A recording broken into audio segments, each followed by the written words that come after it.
don't like his, not a little bit.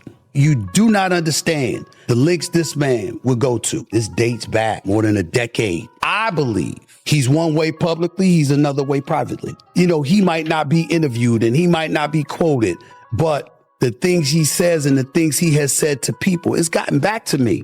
The things that he's tried to do, if it were up to him, I wouldn't be where I am today. It's some low.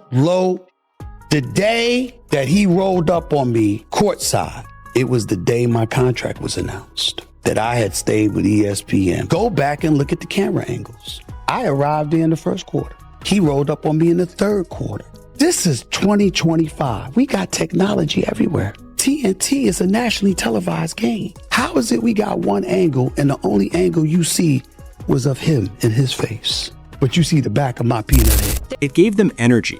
It reverberated immediately after Stack 5, also known as Steven Jackson, accused him of possessing conflicting energies, soft with white billionaires, harsh toward black athletes. The timing couldn't have been worse. You get loud for Leon and black women, but quiet for the white guys cutting checks, Steven Jackson stated bluntly.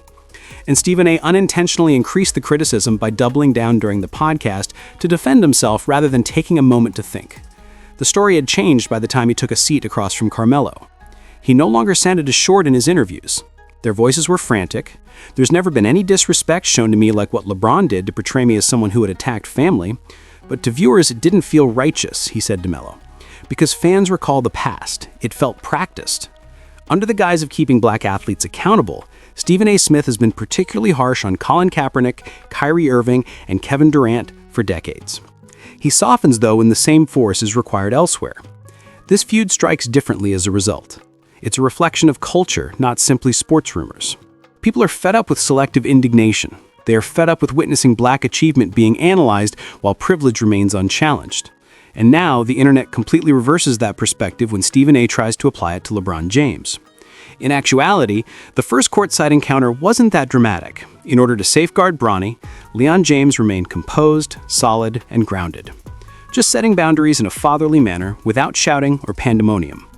However, in Stephen's recounting, it turns into a trap or ambush. The issue is that the video is real and truthful. There was no setup. When fans rewatched it frame by frame, just a moment of accountability, please. Why therefore keep exposing this wound? When everything has already been resolved, why bring up LeBron James again?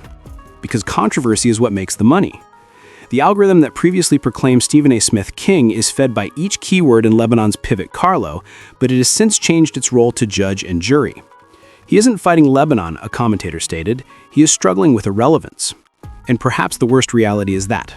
At last, the loudest guy in sports is coming to terms with the fact that quiet can speak louder.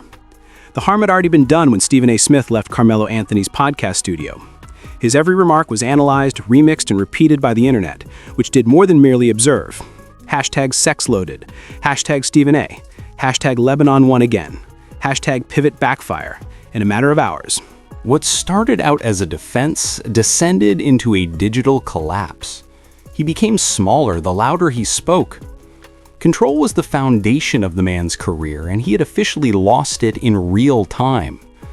The narrative of Stephen A. Smith, excited and defensive, disputing with imaginary shadows, or consistent across all of the clips.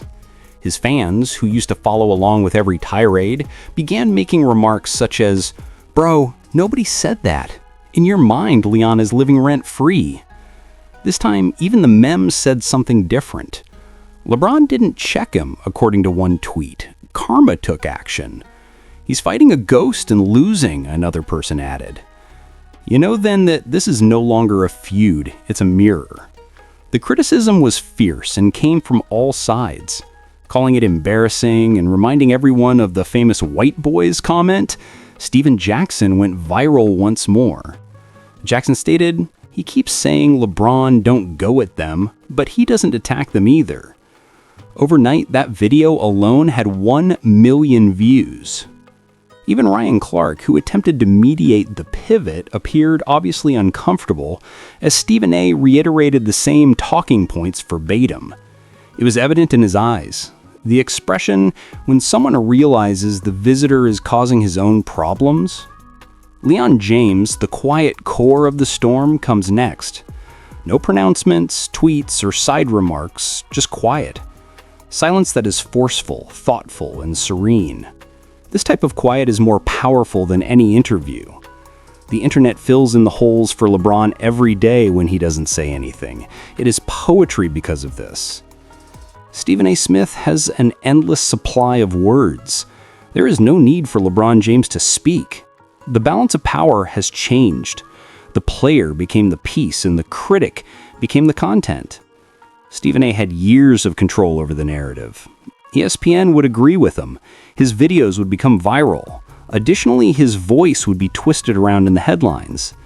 Nowadays, though, every tirade becomes a meme. Every defense turns into proof. He continues, "I was set up and fans pulled the camera footage." He states, "I misunderstood and users post side-by-side contradictions. This is about family." And the world responds, "So why bring it up again?" He says, he is no longer heard on the internet. He is audited. ESPN suits are also taking notice. Rumor has it that producers are becoming anxious.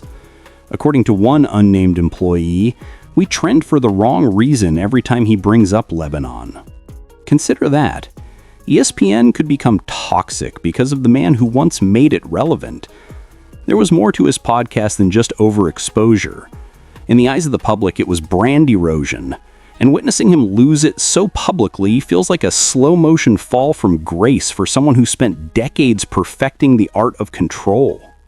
Carmelo Anthony made a sincere effort to steer the topic, but it was unsuccessful. Melo chuckled uneasily when Stephen A. introduced the camera angle theory and claimed that TV personnel had set him up. When a discourse suddenly deviates from reality, individuals offer that courteous, "Damn, bro," chuckle. The hush between them is almost palpable.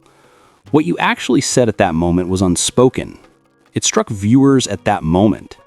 Stephen A. Smith has stopped debating. He is defending. And defense only ever serves to instill fear rather than truth. It sells fear rather than truth. The community is making connections in the interim. Black fans, podcasters, and journalists are pointing out that Stephen A. only uses race as a weapon when it serves his interests. The remark that LeBron didn't go to the white boy turned out to be pivotal. It turned the tables on him by applying his own double standard. Because in actuality, Leon isn't the focus of this. It has to do with accountability. He is now confronted with the same accountability that he expected of all athletes, but he is unable to look in the mirror when it turns. Then the final blow was delivered.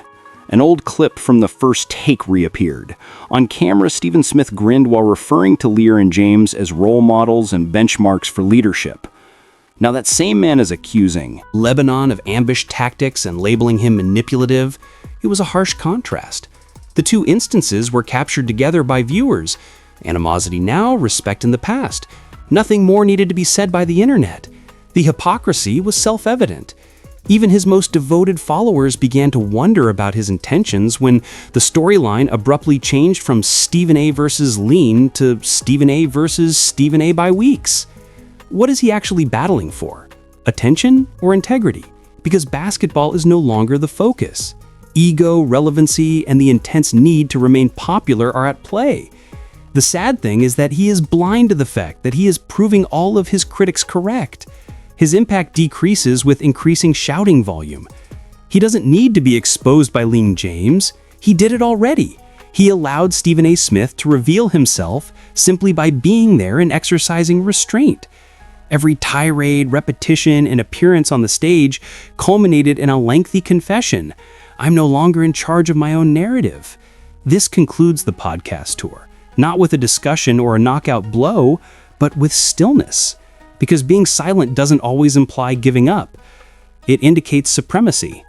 The camera that once extolled Stephen A. Smith now vividly depicts his disintegration. The one thing that has ultimately stopped the man who has spent his entire life yelling down at others is his own echo. Echo. Hello. Hello.